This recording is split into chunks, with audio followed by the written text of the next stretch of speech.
नमस्कार मित्रांनो, मी गौतम वावळ माझ्या यूट्यूब चॅनलवर आपणा सर्वांचं अगदी मनापासून हार्दिक स्वागत करतो. मित्रांनो, आजचं आपलं कॅप्शन आहे मास्टर स्ट्रोक. आता तुमच्या मनामध्ये नेमका प्रश्न निर्माण झालाच असेल की आजचं हे कॅप्शन आणि मास्टर स्ट्रोक नेमकं काय, कशासाठी मास्टर स्ट्रोक, कोण वापरते आणि कशासाठी वापरते. मित्रांनो, या सर्व प्रश्नांची उत्तरं तुम्हाला पाहिजेत तर हा व्हिडिओ संपूर्णपणे पाहायचा आहे. तर मास्टर स्ट्रोक म्हणजे दुसरं तिसरं काही नसून 100 सोनार की और एक लोहार की असं म्हण आहे. किंवा आपण मराठीतून साधा त्याचा अर्थ जर बघितला तर सोनाराचे 100 ठोके आणि लोहाराचा एक ठोका, एवढं साधं आहे. आता हा संदर्भ काय आहे किंवा नेमकं काय घडले हे आपल्याला जाणून घ्यायचंय.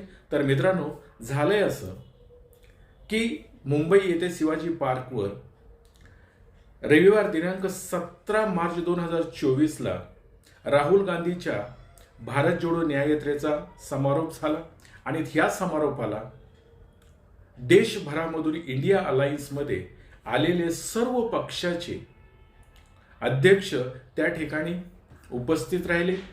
आणि हे सर्व माहोल जो आहे तो म्हणजे महायुती, तिच्या मित्रपक्ष आणि इकडे जर बघितलं तर महाविकास आघाडी आणि त्यांचे मित्रपक्ष, असे या महाविकास आघाडीचा खूप भव्य दिव्य असा कार्यक्रम त्या ठिकाणी झाला. आणि त्या कार्यक्रमाला जे जे घटक पक्ष आहेत किंवा जे जे प्रादेशिक पक्ष आहेत, या सर्व पक्षांना काँग्रेसने पत्र पाठवलं आणि त्यामधलाच महाराष्ट्रामध्ये सध्या एक नावारूपाला आलेला आणि ज्याची स्थापना 24 मार्च 2019ला झाली असा वंचित बहुजन आघाडी, की ज्याचे अध्यक्ष बाळासाहेब आंबेडकर आहेत, यांना सुद्धा पत्र आलं आणि बाळासाहेबांनी त्या पत्रालाही स्वीकारलं. आणि त्या पत्राचा रिप्लाय म्हणून त्यांना मी तुमच्या सभेला येणार आहे, आणि बाळासाहेब त्या सभेला सर्वात शेवटी आले. आणि सर्वात शेवटी आल्यानंतर ज्या घोषणेमध्ये किंवा ज्या पद्धतीने त्यांचं स्वागत व्हायला पाहिजे होतं त्या घोषणेनेच, म्हणजे ही सभा जर महाराष्ट्रामध्ये शिवाजी पार्कवर होते, बाळासाहेब आंबेडकर त्या ठिकाणी येत आहेत आणि जय भीमचा नारा जर त्या ठिकाणी होत नसेल तर मग काय सांगायचे. बाळासाहेबांची इंटर ज्यावेळेस सभास्थानी झाली किंवा त्या विचार मंचाच्या ठिकाणी झाली, त्यावेळेस खालून जोरदार घोषणाबाजी झाली आणि जय भीमचा नारा देण्यात आला, वंचित बहुजन आघाडीचा नारा दिला. आणि मग कुठे ही सभा पूर्णत्वाला गेली असं वाटलं. आता मित्रांनो, हे जर बघितलं तर बाळासाहेबांना जसं सर्वच अध्यक्षांना तिथे बोलण्याचं निमंत्रण दिलं, विचार मांडण्याचं निमंत्रण दिलं, आणि ज्यावेळेस बाळासाहेबांना हे निमंत्रण आलं की तुम्हाला विचार मांडायचे, त्यावेळेस बाळासाहेबांनी ज्या काही टायमिंगमध्ये आपले विचार मांडले ते कुठलंही राहुल गांधी असेल, काँग्रेस असेल, प्रियंका गांधी असेल किंवा बडे बडे नेते असतील, या कोणाचंही गोडवे गाण्यापेक्षा सत्य परिस्थिती काय आहे किंवा सध्या महाराष्ट्रामध्ये काय चाललंय यावर भाष्य केलं. आणि तेही भाष्य की ज्यासाठी वंचित बहुजन आघाडी आज रस्त्यावर उतरतोय. प्रत्येक ठिकाणी जे बाळासाहेबांच्या सभा होत आहेत, सभेला जी गर्दी खेचली जाते, त्याच्यामध्ये जे विषय घेतले जात आहेत, तेच विषय बाळासाहेबांनी त्या ठिकाणी सुद्धा रोखठोक बाणेदारपणे मांडले. आणि काँग्रेस पक्षाचे अध्यक्ष मल्लिकार्जुन खरगे, काँग्रेसचे नेते राहुल गांधी, काँग्रेसच्या नेत्या प्रियंका गांधी यांच्या समोर आपलं म्हणणं मांडलं. आणि ते रोखठोकपणे आणि दाखवून दिलं की जे पोटात आहे तेच ओठावर आहे, पोटात एक आणि ओठात एक असं काही नाहीये. आणि आम्ही जे काही संविधान बदलायची भाषा करतायत आणि 400 अबकी बार 400 पार म्हणणारे या लोकांना जर घरी बसवायचं असेल तर आम्ही काँग्रेस बरोबर किंवा महाविकास आघाडी बरोबर यायला तयार आहोत. आणि याच महायुतीच्या विरोधात किंवा भारतीय जनता पार्टीच्या विरोधात, हुकुमशहाच्या विरोधात लढायचं असेल तर ते सर्वांनी लढलंच पाहिजे. मग बाळासाहेबांनी त्या ठिकाणी सांगितलं, सोबत असेल तरी लढलंच पाहिजे आणि सोबत नसेल तरी लढलंच पाहिजे. सर्वांसमोर अगदी बाणेदारपणे सांगितलं आणि आपल्या मनातली खंत सुद्धा व्यक्त केली की महाविकास आघाडी जी महाराष्ट्रामध्ये आहे त्या 3 पक्षांमध्ये अजून एक वाक्यता होत नाही आणि वंचित बहुजन आघाडीला सुद्धा अजून त्यामध्ये निमंत्रण दिलं जात नाही, ही खंत त्या ठिकाणी व्यक्त केली.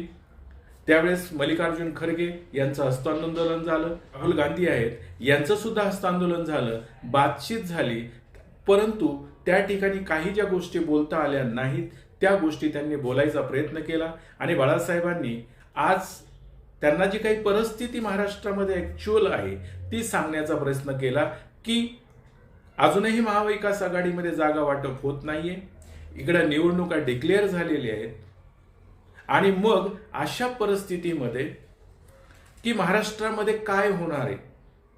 तर बाळासाहेब आंबेडकरांनी त्यावर आत्ता एक मास्टर स्ट्रोक खेळलाय किंवा ज्याला आपण म्हणतो ना 100 सुनार की और 1 लोहार की असा मास्टर स्ट्रोक खेळलाय. आणि तो मास्टर स्ट्रोक म्हणजे बाळासाहेब आंबेडकरांनी आजच्याला काँग्रेसचे अध्यक्ष मल्लिकार्जुन खरगे यांना एक पत्र लिहिले आणि त्या पत्रामध्ये स्पष्टपणे अशी मांडणी केली. मित्रांनो, हे पत्र बघा की पत्रामध्ये त्यांनी स्पष्टपणे मांडणी केली की महाराष्ट्रामध्ये सध्या जे काही चाललंय हे बरोबर नाहीये. शिवसेना असेल किंवा एनसीपी, शरद पवार असतील, यांच्या पक्षामध्ये की वाटागाठीमध्ये जे काही यांच्या तंटे किंवा तिढे आहेत ते अजून सुटलेले नाहीयेत आणि त्यामुळं त्यांच्यावर आता विश्वास ठेवावा की न ठेवावा अशी परिस्थिती निर्माण झाली आहे. परंतु ते जर आम्हाला अजूनही सामावून घेत नसतील तर आम्ही शेवटपर्यंत वाट पाहतोय आणि महाविकास आघाडीच्या वाट्याला म्हणजे महाविकास आघाडीमध्ये म्हणजे काँग्रेस आहे, शिवसेना आहे आणि राष्ट्रवादी आहे शरद पवारांची, यांच्यामध्ये जो काही 48 जागांचा जो तिढा आहे याच्यामध्ये काँग्रेस पक्षाच्या वाट्याला ज्या काही जागा येतील त्या जागा, त्यापैकी 7 जागा आम्हाला तुम्ही अशा सांगा वंचित बहुजन आघाडीला की ज्या जागेवर तुम्हाला काही अडचण असेल आणि त्या शुअरली तुम्हाला जिंकायच्या असतील तर आम्ही जेवढी आमची ताकद आहे तेवढी आम्ही तुमच्या त्या 7 जागेसाठी लावू. मग ती ग्राउंड रूटलाही लावू किंवा जे काही मतदान आहे आणि तुमच्या त्या जागा 7 जागा कशा जिंकून द्यायच्या यासाठी मी म्हणजे पूर्ण ताकदीनिशी त्या ठिकाणी उभं राहू असं आश्वासन मल्लिकार्जुन खरगेंना पत्राद्वारे केले. आणि याचा अर्थ मित्रांनो, त्यांनी अजून हेही सांगितले की अजूनही महाराष्ट्रातील जागांचा तिढा सुटलेला नाहीये.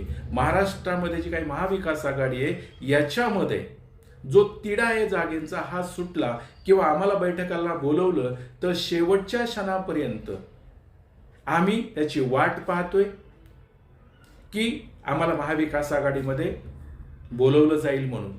परंतु काँग्रेसने त्यांना 7 जागा ज्या आहेत त्या 7 जागेसाठी आम्ही त्यांना शब्द देतोय की त्यांना पूर्ण ताकदीनिशी आम्ही मदत करूया त्यांना त्या 7 जागा जिंकण्यासाठी. आणि मित्रांनो, हे बाळासाहेब आंबेडकर त्यांच्या शब्दातच काय सांगतायत ऐका. खरगे जे काँग्रेसचे राष्ट्रीय अध्यक्ष आहेत त्यांना आम्ही काही तासापूर्वी एक पत्र लिहिलं आणि त्या पत्रामध्ये काही गोष्टी आम्ही नमूद केल्या नाहीत, म्हणून आपल्या समोर त्या ठिकाणी असताना मानतोय की महाविकास आघाडीमध्ये आजपर्यंत 10 जागेंवरती काँग्रेस आणि शिवसेना यांच्यामध्ये रस्सीखेच चाललेली आहे. कोण कोणाला सोडायला तयार नाही अशी परिस्थिती आहे. 5 जागा या शिवसेना, काँग्रेस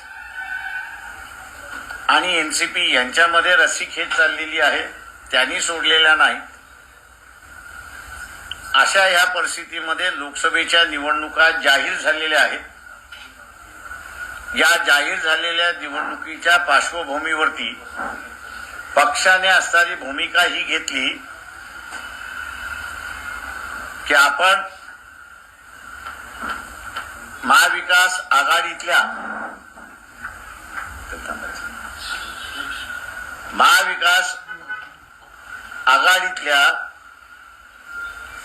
हिश्श्याला ज्या जागा येतील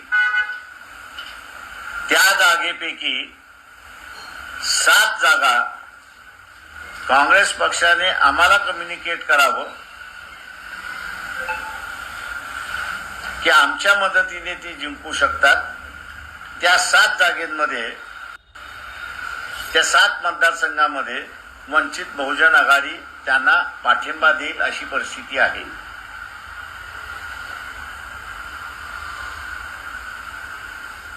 आघाडीच्या संदर्भात आमचं काही भाष्य नाहीये, आमचं काही मतही नाहीये. आम्ही असणारा आता काँग्रेस पक्षाला 7 जागेंवरती पाठिंबा देण्याचा प्रस्ताव आम्ही त्यांच्या पुढे मांडलेला आहे.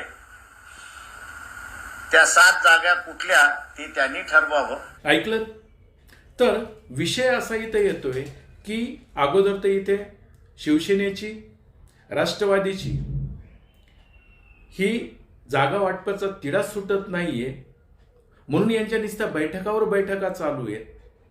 तर एका बाजूला बाळासाहेब आंबेडकर आणि शिवसेनेची युती झालेली उद्धव ठाकरेंची, परंतु लोकसभेच्या जागासाठी यांचा तिढा सुटत नाहीये. आणि इकडं जर बघितलं तर राष्ट्रवादी काँग्रेसचे अध्यक्ष म्हणजे एनसीपीचे अध्यक्ष असं म्हणायला हरकत नाही, शरद पवार साहेब यांचा जो पक्ष आहे तो दुसऱ्या बाजूला आंबेडकरी विचारधारेची जी काही छोट्या छोट्या संघटना आहेत त्या संघटनांना एकत्र आणण्याचा प्रयत्न करतायत आणि ते राष्ट्रवादीला जोडण्याचा प्रयत्न करतायत. उदाहरणच द्यायचं झालं तुम्हाला तर दीपकभाई केदार, ऑल इंडिया पॅन्थर सेना ही कालच्यालाच जयंत पाटलांची पत्रकार परिषद झाली आणि त्यांच्यामध्ये दीपकभाई केदार हे बऱ्यापैकी ऑल इंडिया पॅन्थरचं संघटन चालू आहे, त्यांनी त्यांना पाठिंबा किंवा त्यांच्याबरोबर काम करण्याची इच्छा व्यक्त केली आणि ती सगळीकडे प्रसारित करा ते त्यांच्यामध्ये सांगितलं गेले. दुसरी गोष्ट, वामन मेश्राम जी संघटना चालवत आहे भारत मुक्ती मोर्चा, ह्या संघटनेने सुद्धा शरद पवारांनी त्यांच्याकडे त्या संघटनेला ओढले, म्हणजे वामन मेश्रामांना आपल्याकडे घेतले आणि राष्ट्रवादीला ते पाठिंबा देत आहेत असं त्यांनी अगोदरच डिक्लेअर करून ठेवले. याचा अर्थ काय होतोय की शरद पवार साहेब इकडे जागेंचा तिढा सुटत नाही आणि तिकडे मात्र आपला स्वतःचा पक्ष बळकट करण्याचा, छोट्या छोट्या संघटनांना एकत्र करण्याचा प्रयत्न करतायत. हे जर बघितलं तर मग यांचा जागेचा तिढा कसा सुटणार आहे. आणि अशा छोट्या छोट्या संघटना जर जास्त प्रमाणात राष्ट्रवादीशी कनेक्ट होत असतील, मग पवार साहेबांचं ते कसब आहे, पहिल्यापासूनचं कसब आहे, छोट्या छोट्या संघटनांना एकत्र आणायचं. मग कुठल्याही पद्धतीने, मग काही त्याच्यामध्ये आर्थिक देवाणघेवाण असेल, जो काही असेल ते देऊन, परंतु ते आपल्याकडे घेण्याचा प्रयत्न करतात. आणि मित्रांनो, असं त्यांनी राष्ट्रवादी, शरद पवार ही संघटना मोठी, हा पक्ष मोठा करण्याचा किंवा बळकट करण्याचा प्रयत्न लोकसभेला चालवलाय. इकडं उद्धव ठाकरेंच्या हे लक्षात आले की काय, त्यामुळं ज्या काही जागांचा तिढा चालू आहे तो काही यांचा सुटत नाहीये. आणि मग या पार्श्वभूमीवर बाळासाहेबांनी हा मास्टर स्ट्रोक खेळलाय की पत्र खरगेंना लिहिले आणि त्याचं उत्तर आम्हाला द्या, कुठल्या तुमच्या जागा आहेत 7 की त्या जागेवर आम्ही तुम्हाला पूर्ण ताकदीनिशी मदत करू आणि त्या जागा जिंकूनच याव्यात याच्यासाठी प्रयत्न करू. मित्रांनो, असं का घडत असेल? बाळासाहेब हा मास्टर स्ट्रोक का खेळतायत? इकडे तर महाविकास आघाडी त्यांना घेतलं जात नाही, हे लक्षात घ्या, पण ते काँग्रेसला मात्र तसं पत्र लिहित आहेत. याचा अर्थ काय होतो किंवा याच्या मागची भूमिका काय लक्षात येते तुमच्या? याच्या मागची भूमिका काय बाळासाहेबांची? तर बाळासाहेब स्पष्टपणे याच्या मागची भूमिका अशी दिसते की बाळासाहेब हे भारतीय जनता पार्टीची जी विचारधारा आहे, RSSची जी विचारधारा आहे, संविधान बदलण्याची जी भाषा आहे, याला रोखठोकपणे, सडतोडपणे उत्तर देण्याचा प्रयत्न करतायत.